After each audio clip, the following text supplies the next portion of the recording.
நம் ஆண்டவர் இயேசு கிறிஸ்துவின் நாமத்தினால் மகிழ்ச்சியும் சமாதானமும் நம் அனைவரோடும் இருப்பதாக. லூக்கா 7:11-17 முடிய. அதன் பின் இயேசு நயின் என்னும் ஊருக்கு சென்றார். அவருடைய சீடரும் பெருந்திரளான மக்களும் அவருடன் சென்றனர். அவர் அவ்வொரு வாயிலை நெருங்கி வந்தபோது இறந்த ஒருவரை சிலர் தூக்கி வந்தனர். தாய்க்கு அவர் ஒரே மகன், அத்தாயோ கைம்பெண். அவ்வூரை சேர்ந்த பெருந்திரளான மக்களும் அவரோடு இருந்தனர். அவரை கண்ட ஆண்டவர் அவர் மீது பரிவு கொண்டு அழாதீர் என்றார். அருகில் சென்று பாடையை தொட்டார். அதை தூக்கி சென்றவர்கள் நின்றார்கள். அப்பொழுது அவர், இளைஞனே, நான் உனக்கு சொல்கிறேன், எழுந்திடு என்றார்.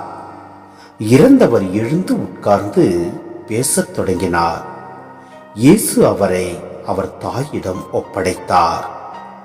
அனைவரும் அச்சமுற்று, நம்மிடையே பெரிய இறைவாக்கினர் ஒருவர் தோன்றியிருக்கிறார், கடவுள் தம் மக்களை தேடி வந்திருக்கிறார் என்று சொல்லி கடவுளை போற்றி புகழ்ந்தனர். அவரை பற்றிய இந்த செய்தி யூதேய நாடு முழுவதிலும் சுற்றியுள்ள பகுதிகளிலும் பரவியது. சிந்தனை: இயேசுவை தவிர வேறு யாருக்கும் சாவின் மேல் அதிகாரம் கிடையாது. அவ்வதிகாரத்தை இயேசு இங்கு வெளிப்படுத்துகிறார். இறந்த இளைஞனை பற்றி இயேசுவுக்கு தெரியாது. ஆனால் அவருடைய தாயின் நிலையை கண்டு அவர் அவ்விளைஞனுக்கு வாழ்வளிக்கிறார். பிள்ளையை இழந்த இந்நிலையில் இருந்த தாயின் நிலை அவர் மனதை தொடுகிறது.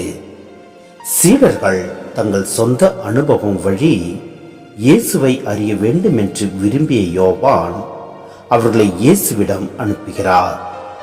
யோவான் அனுப்பிய சீடர்கள் இயேசு செய்த வல்ல செயல்களை காண்கின்றனர்.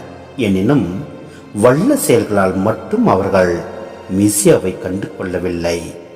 மாறாக ஏழைகளுக்கு இயேசு நற்செய்தி அறிவித்ததுதான் அவர் மெசியா என்று அடையாளம் காட்டியது.